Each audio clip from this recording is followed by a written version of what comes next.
Through online class, today we are going to learn about the mechanism of breathing in the 6th chapter, respiration. Before going to look at the mechanism of breathing, first of all we are going to look at the what are the steps involved in respiration. அது இன்னைக்கு online கிளாஸ்ல 11th ஸ்டாண்டர்டுக்கு அதாவது பயோசுவாலஜில 6th chapter இருக்கக்கூடிய respiration அப்படின்னு சொல்லக்கூடிய சுவாசித்தல் அப்படிங்கிற பாடப்பகுதியில mechanism of breathing அப்படின்னு சொல்லக்கூடிய சுவாச முறைகளை பார்க்க போறோம். அந்த சுவாச முறைகளை பார்க்கறதுக்கு முன்னாடி what are the steps involved in respiration, அதாவது சுவாச நிகழ்வினுடைய படிநிலைகள் என்ன அப்படிங்கறத பார்த்துட்டு அடுத்தபடியா மெக்கானிசம் ஆஃப் பிரீத்திங்க்கு போகலாம். What are the steps involved in respiration, சுவாச நிகழ்வினுடைய படிநிலைகள் என்ன அப்படிங்கறத பார்க்கறப்போ ஃபர்ஸ்ட் ஸ்டெப் என்ன இருக்கு அப்படின்னா the exchange of air between the atmosphere and the lungs. முதலாவது என்ன நடக்குது அப்படின்னா வாயு பரிமாற்றம் அப்படின்னு சொல்லக்கூடிய ஒரு கேசஸ் எக்ஸ்சேஞ்ச் நடக்குது. எங்க அப்படின்னா பிட்வீன் த அட்மாஸ்பியருக்கும் லங்ஸுக்கும் இடையில, அதாவது வளிமண்டலத்திற்கும் நுரையீரலுக்கும் இடையில இருக்கக்கூடிய ஒரு வாயு பரிமாற்றம் சொல்லலாம். இதுதான் வந்து ஃபர்ஸ்ட் ஸ்டெப்பா இருக்கக்கூடியதா இருக்குது. நெக்ஸ்ட் ஸ்டெப், செகண்ட் ஸ்டெப் என்ன அப்படின்னு பாத்தீங்கன்னா exchange of oxygen and CO2 between the lungs and the blood. First சொல்லும்போது என்ன சொன்னோம் அப்படின்னா அட்மாஸ்பியர் அண்ட் லங்ஸ் அப்படின்னு சொன்னோம். Exchange of air between the atmosphere and lungs சொன்னோம். அதாவது வளிமண்டலம் மற்றும் நுரையீரலுக்கு இடையிலான வாயு பரிமாற்றம் சொன்னோம். செகண்ட் ஸ்டெப் சொல்லும்போது என்ன செய்யலாம், ஆக்சிஜன் மற்றும் CO2, oxygen carbon di oxide இதனுடைய வாயு பரிமாற்றம் எங்க நடக்குது அப்படின்னா நுரையீரலுக்கும் ரத்தத்துக்கும் இடையில நடக்கிறது. இதான் வந்து ரெண்டாவது ஸ்டெப் அப்படிங்க, exchange of oxygen and CO2 between the lungs and the blood. Then what about the third step? Again the transport of oxygen and CO2 by the blood. மூணாவது ஸ்டெப் என்ன அப்படின்னா எப்படி வந்து இந்த ஆக்சிஜனும் CO2 ஆக்சிஜனும் இந்த கார்பன் டை ஆக்சைடும் ரத்தத்தின் மூலமாக கட்டுப்படுத்தப்படுது அப்படிங்கறதா, ரத்தத்தின் மூலமா கடத்தப்படுது அப்படிங்கறதா transport of oxygen and CO2 by the blood அப்படிங்க. இதுதான் வந்து தேர்ட் ஸ்டெப்பா இருக்கு. அதாவது இந்த ஆக்சிஜனையும் CO2 ரத்தம் எப்படி கொண்டு போகுது அப்படிங்கிறது மூணாவது ஸ்டெப். நாலாவது ஸ்டெப் என்ன அப்படின்னா exchange of gases between the blood and the cells. Fourth ஸ்டெப்ல வரும்போது என்ன ஆகுது, பிளட் வந்து டிரான்ஸ்போர்ட் பண்ணணும்னு சொல்லுவோம். அதுக்கு அடுத்து என்ன செய்யும், இந்த கேசஸ் வந்து பிளட்ல இருந்து எப்படி செல்ஸுக்கு போகுது, செல்ஸுக்கும் பிளட்டுக்கும் இடையில எப்படி எக்ஸ்சேஞ்ச் நடக்குது அப்படிங்கறதா ஃபோர்த் ஸ்டெப்பா இருக்குது. Then what about the fifth step, uptake of oxygen by the cells for various activities and release of CO2. அது என்ன செய்யுது அப்படின்னு பாத்தீங்கன்னா ஆக்சிஜனை எடுத்துக்குது. எங்க ஒவ்வொரு செல்லும் தன்னுடைய நிகழ்ச்சிகளுக்காக ஒவ்வொரு வேலைகளை செய்வதற்காக செல்ல நடக்கக்கூடிய முக்கியமான நிகழ்ச்சிகளுக்காக ஆக்சிஜனை எடுத்துக்கிட்டு அதே நேரத்தில் என்ன செய்யுது அப்படின்னா CO2 ரிலீஸ் பண்ணுது. இதுதான் அந்த அஞ்சு ஸ்டெப் தான் என்னது அப்படின்னா அடுத்த ஸ்டெப்ஸ் இன்வால்வ் இன் ரெஸ்பிரேஷன் அப்படிங்கிறது. நம்ம பாக்குறதுக்கு ஒரே மாதிரி இருந்தாலும் கொஞ்சம் டிஃபரன்ஸ் இருக்குது. ஃபர்ஸ்ட் சொல்லும்போது என்ன சொன்னோம் அப்படின்னா exchange of air between the lungs, between the atmosphere and the lungs, அட்மாஸ்பியருக்கும் லங்ஸுக்கும் இடையில எக்ஸ்சேஞ்ச் நடக்குது.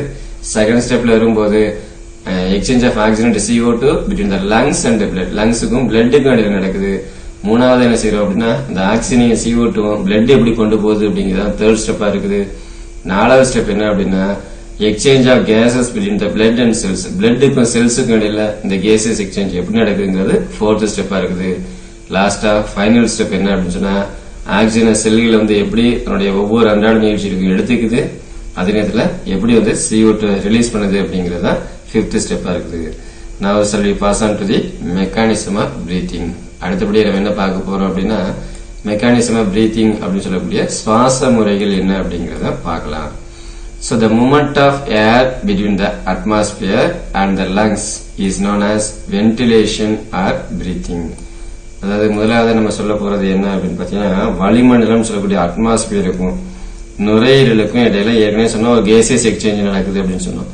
இந்த அட்மாஸ்பியருக்கும் லங்ஸுக்கும் இடையில நடக்கக்கூடிய இந்த கேசஸ் எக்ஸ்சேஞ்ச நம்ம என்னன்னு சொல்றோம் அப்படின்னா வென்டிலேஷன் சொல்லலாம், அப்படி இல்லைன்னா பிரீத்திங் சொல்லலாம். அதாவது காற்று பரிமாற்றம் அப்படின்னு சொல்லலாம், அப்படி இல்லைன்னா சுவாசித்தல் அப்படின்னு சொல்லலாம். Then the inspiration and the expiration are the two phases of breathing. இப்ப சுவாசித்தல் சொல்றோமே, இந்த சுவாசித்தல்ல இருக்கக்கூடிய இரண்டு முக்கியமான நிகழ்வுகள் என்ன அப்படின்னா இன்ஸ்பிரேஷன் அப்படின்னு சொல்லக்கூடிய உட்சுவாசம், எக்ஸ்பிரேஷன் சொல்லக்கூடிய வெளி சுவாசம். இந்த ரெண்டும் தான் முக்கியமான நிகழ்வுகளா இருக்கக்கூடியதா இருக்குது. These are the two phases of breathing. சுவாசித்தல்ல இரண்டு நிலைகளா காணப்படுது. சரி, ரெண்டு நிலைகளை சொன்னோமே, ஃபர்ஸ்ட் என்ன இருக்குது அப்படின்னு பாத்தீங்க அப்படின்னா இன்ஸ்பிரேஷன் அப்படிங்கிறது.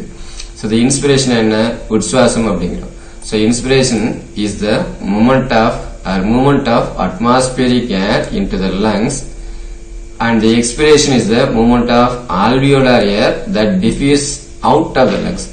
அப்ப இன்ஸ்பிரேஷனுக்கும் எக்ஸ்பிரேஷனுக்கும் என்ன வித்தியாசம் அப்படின்னு பாத்தீங்கன்னா, உட்சுவாசத்திலுக்கும் வெளி சுவாசத்திலுக்கும் என்ன வித்தியாசம் அப்படின்னா, இன்ஸ்பிரேஷன் அப்ப நடக்குது movement of atmospheric air into the lungs, வளிமண்டலத்தில் இருக்கக்கூடிய காற்றானது நுரையீரலுக்கு உள்ள வருது, அதுதான் நம்ம இன்ஸ்பிரேஷன் அப்படிங்கிறோம். அதே நேரத்தில் எக்ஸ்பிரேஷன் சொல்லக்கூடிய வெளி சுவாசம் அப்படிங்கிறது என்ன இருக்கு அப்படின்னா, மூவ்மெண்ட் ஆஃப் ஆல்வியோலார் ஏர், அது நுண் காற்று பைகள் அப்படின்னு சொல்லக்கூடிய அந்த ஆல்வியோலார் ஏர் அது diffuse out of the lungs, அது நுரையீரலை விட்டு எப்படி விரவி காணப்படுது அப்படிங்கறத எக்ஸ்பிரேஷன் சொல்லக்கூடியது. தென் lungs do not contain muscle fibers but expands and contracts by the movement of ribs and the diaphragm. லங்ஸ்ல என்ன கிடையாது அப்படின்னா மசில் ஃபைபர் எதுவுமே கிடையாது. அதே நேரத்தில் என்ன செய்யுது, எக்ஸ்பாண்ட்ஸ் அண்ட் கான்ட்ராக்ட்ஸ், என்ன இது அப்படின்னா விரிவடையுது, அதே நேரத்தில் என்ன செய்யுது அப்படின்னா சுருங்கவும் செய்யுது.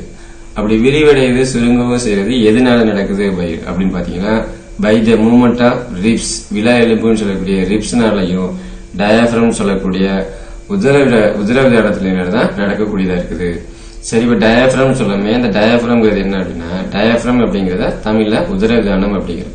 இது என்ன அப்படின்னா, it is a sheet of tissue which separates the thorax from the abdomen, அதாவது மார்பு பகுதியையும் வயிற்று பகுதியும் பிரிக்கக்கூடிய ஒரு டிஷ்யூ தான் என்ன அப்படின்னா டயாஃப்ரம் சொல்லக்கூடிய ஒரு திசுவா இருக்குது. அது உதரவிதானம்ங்கிறது ஒரு திசு படலமா இருக்குது, இது மார்பறைய வயிற்று பகுதியிலிருந்து பிரிக்கக்கூடியதா இருக்குது. சரி, இந்த டயாஃப்ரம் எப்படி இருக்கும் அப்படின்னு பாத்தீங்கன்னா, in a relaxed state diaphragm is dome shape, அதாவது ஓய்வு நிலையில டயாஃப்ரம் அப்படிங்கிறது எப்படி இருக்கும் அப்படின்னா மேல் நோக்கி ஒரு குவிந்த நிலையில காணப்படும், அதான் டோம் ஷேப் அப்படிங்கிறோம். Then ribs are moved by the intercostal muscles. Ribs சொல்லக்கூடிய இந்த விலா எலும்பிடை தசைகள் என்ன செய்யும் அப்படின்னா விலா எலும்புகளை இயக்கக்கூடியதா இருக்குது.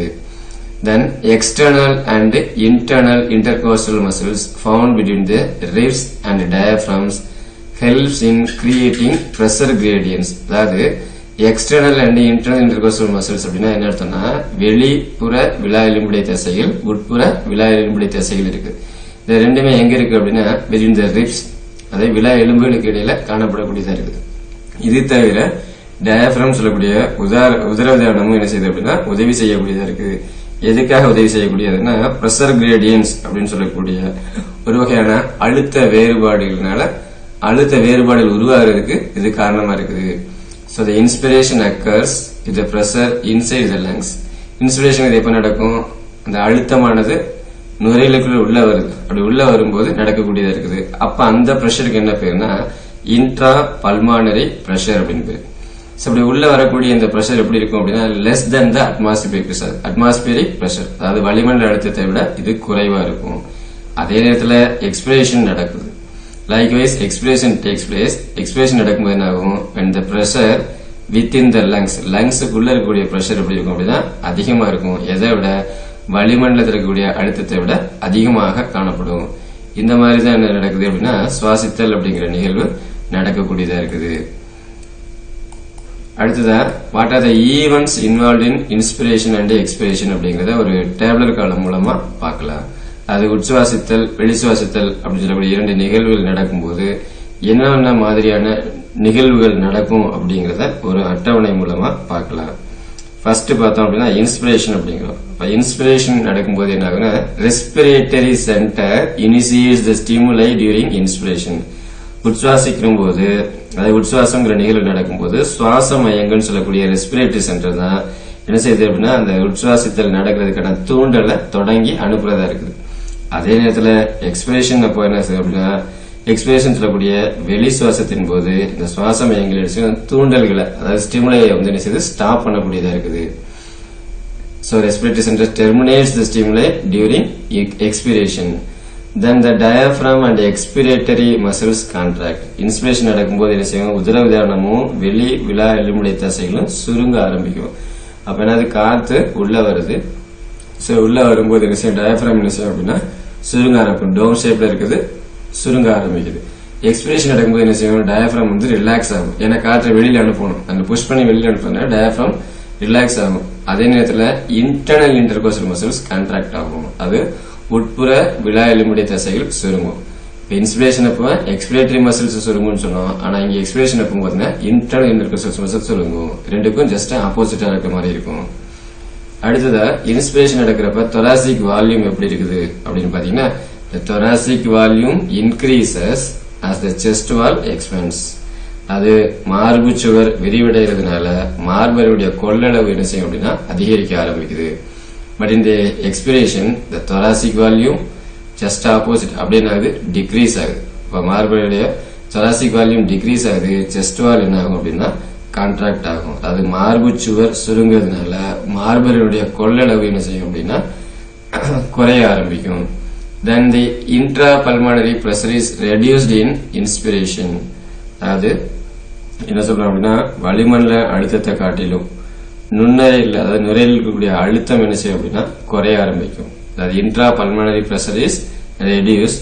அதே நேரத்தில் இங்க என்ன நடக்கும் அப்படின்னா நுரையில் இருக்கக்கூடிய அழுத்தம் என்ன செய்யும் அப்படின்னா அப்படியே அதிகமாகும். அதுக்கு அடுத்தபடியா பாத்தீங்கன்னா ஆல்வியோலர் பிரஷர் அப்படிங்கிறோம். இந்த ஆல்வியோலர் பிரஷர் அப்படிங்கிறது எப்படி இருக்கு? Decreases than the atmospheric pressure. அது வளிமண்டல அழுத்தத்தை காட்டிலும் நுண்ணறைகள் சொல்லக்கூடிய ஆல்வியோலர் பிரஷர் என்ன செய்யும் அப்படின்னா குறையும். அதே நேரத்தில் எக்ஸ்பிரேஷன்ல வரும்போது வளிமண்டல அழுத்தத்தை காட்டிலும் காற்று நுண்ணுடைய அழுத்தம் அதிகரிக்குது. அது alveolar pressure increases than the atmospheric pressure. Then the air is taken inside due to the expansion of alveoli.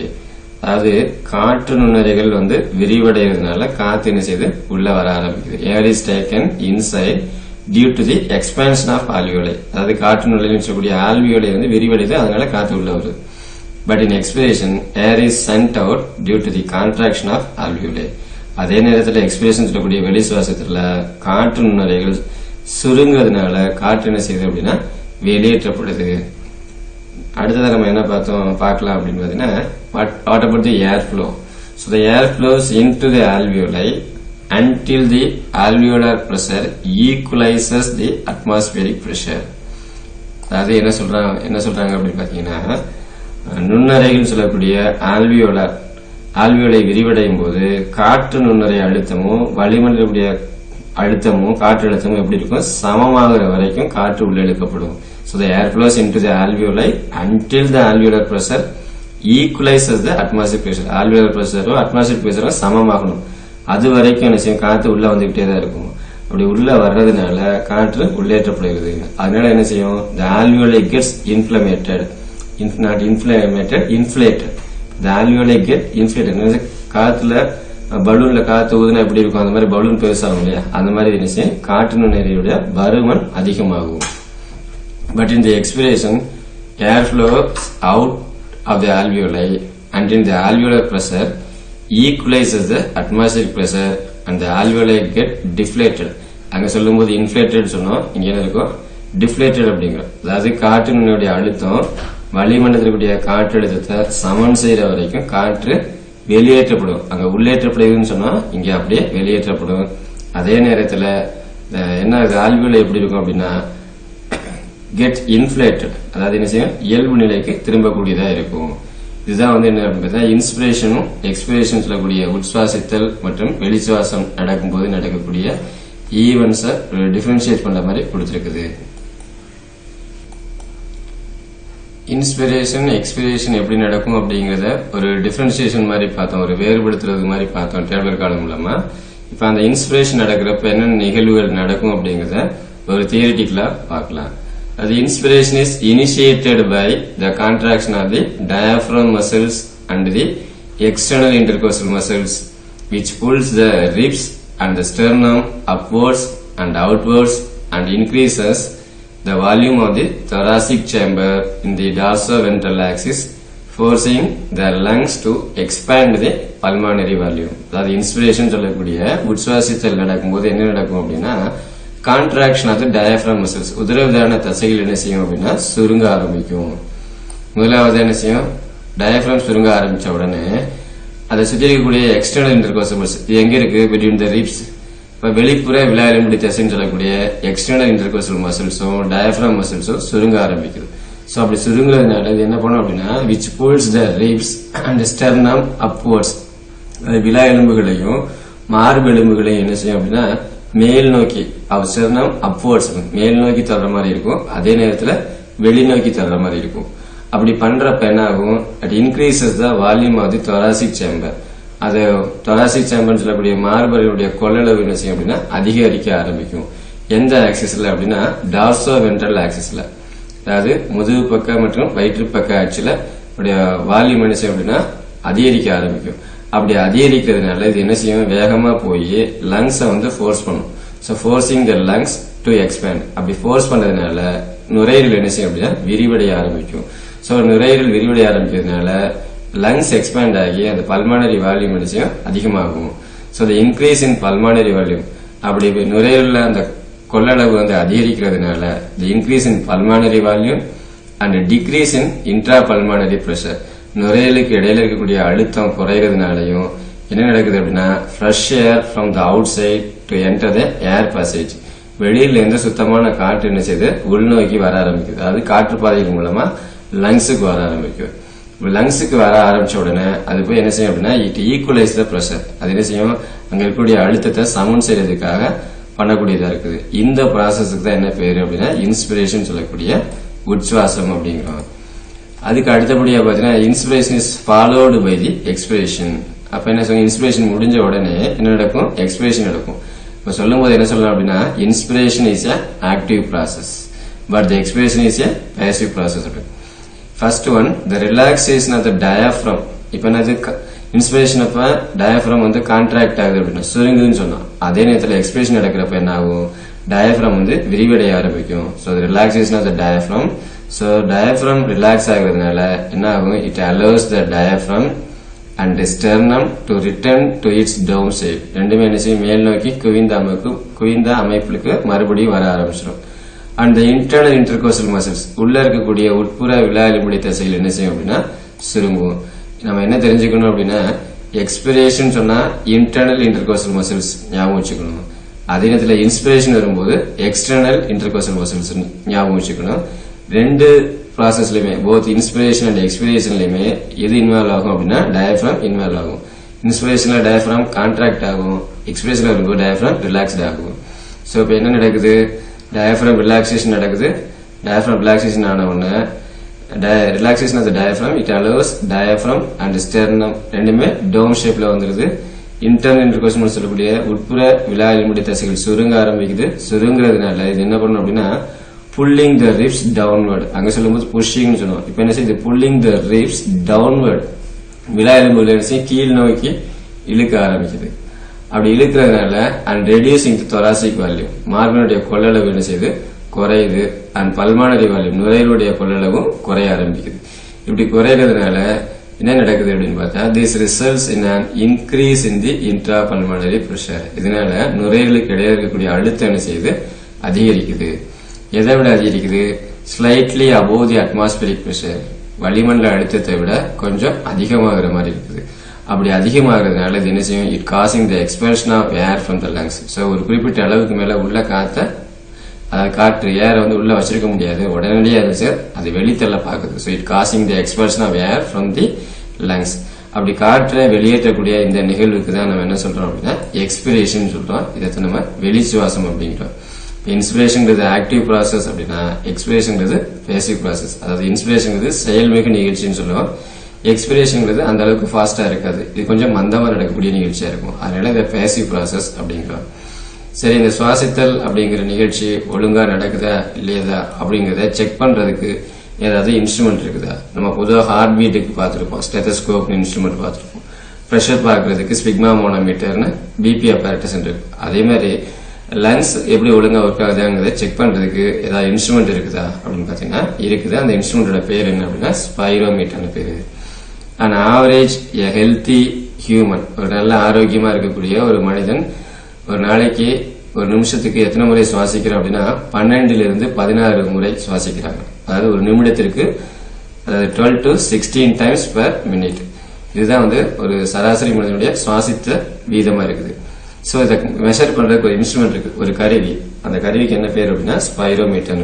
An instrument called spirometer is used to measure the volume of the air involved in breathing movements for clinical assessment for the person's pulmonary function. அதாவது எங்கேயாவது டாக்டர்ஸ்ட போனோம் அப்படின்னா நம்முடைய lungs எப்படி ஒழுங்கா work ஆகுதா இல்லையாங்கிறத check பண்றதுக்காக ஒரு இன்ஸ்ட்ருமெண்ட் யூஸ் பண்ணிருப்பாங்க. அந்த இன்ஸ்ட்ருமெண்டோட பேர் தான் என்னது, ஸ்பைரோமீட்டர்னு பேரு. இதை வச்சு என்ன செய்வாங்க அப்படின்னா volume of the air involve in breathing movements, காற்றினுடைய கொள்ளளவு எந்த அளவுக்கு இருக்குது அப்படிங்கறத கிளினிக்கல் அசஸ்மெண்ட் அப்படின்னு சொல்லக்கூடிய மெடிக்கல் ஃபீல்டு, அதாவது மருத்துவத்துறையில நுரையீரலுடைய ஃபங்க்ஷன் எப்படி இருக்குங்கிறத செக் பண்றதுக்காக பல்மனரி ஃபங்க்ஷன்ஸ் அதை செக் பண்றதுக்காக யூஸ் பண்ணக்கூடிய இன்ஸ்ட்ருமெண்டோட கருவியினுடைய பேர் தான் என்னது அப்படின்னா ஸ்பைரோமீட்டர் அப்படிங்கிறது. Next we are going to look at the diagrammatic representation of the inspiration and expiration. அதாவது அடுத்தது நம்ம என்ன பார்க்க போறோம் அப்படின்னா சுவாசத்துல பத்தி சொன்னோம். அதுல உட்சுவாசம் வெளிச்சுவாசம் சொல்லி இந்த உட்சுவாசித்தல் வெளிச்சுவாசம் சொல்லக்கூடிய அந்த ரெண்டு நிகழ்வுகளும் எப்படி நடக்குது அப்படிங்கறத ஒரு வரைபடம் மூலமா பார்க்கலாம். அது மெக்கானிசம் ஆஃப் பிரீத்திங் அப்படிங்கறத ஒரு வரைபடம் மூலமா பார்க்கலாம். ஃபர்ஸ்ட் இருக்கக்கூடிய இந்த ப்ராசஸ் என்ன அப்படின்னா இன்ஸ்பிரேஷன் அப்படிங்கிறோம். இன்ஸ்பிரேஷன் என்னது உட்சுவாசம் அப்படிங்கிறோம். அப்ப உள்ள என்ன ஆகுது அப்படின்னா இன்ஸ்பிரேஷன் நடக்கிறப்ப என்ன நடக்குது அப்படிங்கறத பார்க்கலாம். அது காற்று உள்ள வர ஆரம்பிக்குது. ஸோ அது ஏர் இன்ஹேல்டு, காற்று என்ன செய்யறோம் அப்படின்னா உள்ள எடுத்துக்கிறோம். அப்படி உள்ள எடுத்துக்கிறப்ப என்ன நடக்கும் அப்படின்னு பாத்தீங்கன்னா லங்ஸுக்குள்ள உள்ள என்டர் ஆகுது. ஸோ உள்ள என்டர் ஆன உடனே என்ன ஆகும், ரிப்கேஜ், ஒரு ஃபார் எக்ஸாம்பிள் மூச்சை உள்ள இழுக்கிறோம். இழுக்கும்போது என்ன ஆகும், செஸ்ட் வந்து கொஞ்சம் எக்ஸ்பேண்ட் ஆகும், மார்பினுடைய கொள்ளளவு அதிகமாகுது. அப்ப ரிப்கேஜ் வந்து என்ன செய்யும் அப்படின்னா எக்ஸ்பேண்ட் ஆகும். இப்ப ரிப்கேஜ் எக்ஸ்பேண்ட் ஆகுறது இப்ப தான் ஆரமா இருக்குல்ல, மேல இருக்கிற மாதிரி கொடுத்துருக்காங்க. அப்ப என்ன ஆகுது, வால்யூம் அதிகமாகுதுன்னு அர்த்தம். இப்ப ஏர் உள்ள வருது, உள்ள வந்தோன்னா ரிப்கேஜ் வந்து எக்ஸ்பேண்ட் ஆகுது. இப்ப எனக்கு ஏற்கனவே தெரியும் இன்ஸ்பிரேஷன் அப்படின்னு நடக்கும்போது என்ன செய்யும், டயாஃப்ரம் வந்து எப்படி இருக்கும், கான்ட்ராக்ட், சுருங்க ஆரம்பிக்கும். டவுன் ஷேப்ல இருக்குது, கீழே சுருங்க ஆரம்பிக்குது. சுருங்க ஆரம்பிச்ச உடனே என்னது, லங்ஸோட வால்யூம் வந்து இன்க்ரீஸ் ஆகுது. இது வந்து என்னது வெளிநோக்கியும் மேல் நோக்கியும் தள்ளப்படக்கூடியதா இருக்குது. அப்ப என்னது வால்யூம் எக்ஸ்பேண்ட் ஆகுது. இது வந்து இன்ஸ்பிரேஷன் நடக்கிறப்ப நடக்கக்கூடியதா இருக்கு. இது நம்ம என்ன சொல்றோம், ஆக்டிவ் ப்ராசஸ் அப்படிங்கிறோம். இதுல என்ன மசில்ஸ் இன்வால்வ் ஆகும் அப்படின்னா டயாஃப்ரம் சொல்லக்கூடிய உதரவிதானமும். இன்ஸ்பிரேஷன் வந்தாலே எக்ஸ்டர்னல் இன்டர்கோஸ்டல் வெளியில இருக்கக்கூடிய வெளிப்புற விளையாடக்கூடிய தசைகள் தான் என்ன செய்யும் அப்படின்னா எக்ஸ்பேண்ட் ஆகும். அதே நேரத்தில் எக்ஸ்பிரேஷன் அப்படிங்கிற ப்ராசஸ் நடக்குது அப்படின்னா அது என்ன சொல்ற வெளிச்சுவாசம் அப்படிங்கிற என்ன ஆகும், ஏர் வந்து உள்ள வர்றது இல்லை, ஆரோ மார்க்ல கொடுத்துருக்காங்க தெளிவா. அது ஏர் வந்து வெளியில போகணும். எங்கிருந்து வெளியில போகணும், லங்ஸ்ல இருந்து அட்மாஸ்பியருக்கு வெளியில போகணும். இப்ப வெளியில போகணுங்கிறதுக்காக இந்த ஆரோ மார்க்னு இருக்கு, டவுன்வர்ட்ஸ்ல கொடுத்துருக்க மாதிரி கொடுத்துருக்காங்க. அப்ப ரிப்கேஜ் எப்படி இருக்கும், இட் கெட்ஸ் ஸ்மாலர். முன்னாடி ரிப்கேஜ் என்ன சொன்னா எக்ஸ்பேண்ட் ஆகும்னு சொன்னா, இப்ப ரிப்கேஜ் என்ன இருக்கும், சுருங்க ஆரம்பிக்குது. அப்ப என்ன அது சுருங்க ஆரம்பிக்கும் போது ஏர் வந்து எப்படி இருக்கும், இன்ஹேல் பண்ணதுக்கு பதிலாக ஜஸ்ட் ஆப்போசிட்டா என்ன ஆகும், எக்ஸ்ஹேல், வெளியில போற மாதிரி இருக்கும். அப்படி வெளியில போறப்ப என்ன ஆகும், டயாஃப்ரம் என்ன செய்யும், மறுபடியும் தன்னுடைய நார்மல் பொசிஷனுக்கு போயிடும். அதாவது முன்னாடி கான்ட்ராக்ட் ஆயிருந்துச்சு, இப்ப மறுபடியும் என்ன செய்யும், அந்த டவுன் ஷேக்கு பழையபடி போயிருது. ஒருவேளை இந்த டயாஃப்ரம் அப்படிங்கிறது இல்லைன்னா இந்த இன்ஸ்பிரேஷன் அந்த எக்ஸ்பிரேஷன் ரெண்டு ப்ராசஸுமே நடக்காது. ஏன்னா அது ஒரு வட்ட வடிவமான ஒரு தசையாலான அமைப்பா இருக்கிறதுனாலதான் இந்த இன்ஸ்பிரேஷன் அண்ட் எக்ஸ்பிரேஷன் அப்படிங்கிற ரெண்டு நிகழ்வுகளும் நடக்கிறதுக்கான சாத்தியக்கூறுகள் அதிகமா இருக்குது. ஒருவேளை டயாஃப்ரம் ரொம்ப ஸ்டஃபா இருக்கிற மாதிரி இருந்ததுன்னு சொன்னா என்னது, இந்த நுரையீரல் இல்ல சுவாசித்தல் அப்படிங்கிற நிகழ்ச்சி நடக்குது. அது இன்ஸ்பிரேஷன் எக்ஸ்பிரேஷன் நடக்கிறதுக்கான வாய்ப்புகள் இல்ல. இந்த டயாஃப்ரம் பிளெக்சிபிளா இருந்து இப்படி வளைஞ்சு கொடுத்து போறதுனாலதான் காத்து உள்ள வர்றதும் வெளியில போறதும் நடக்கக்கூடியதா இருக்குது. இதுதான் வந்து இந்த இன்ஸ்பிரேஷனுக்கும் எக்ஸ்பிரேஷனுக்கும் இருக்கக்கூடிய டிஃபரன்ஸ். ஒருவேளை மெக்கானிசம் ஆஃப் பிரீத்திங் அல்லது இன்ஸ்பிரேஷன் எக்ஸ்பிரேஷனை பற்றி கேட்டாங்கன்னா கண்டிப்பா இந்த ரெண்டு டயக்ராமும் வரைஞ்சிருக்கணும்.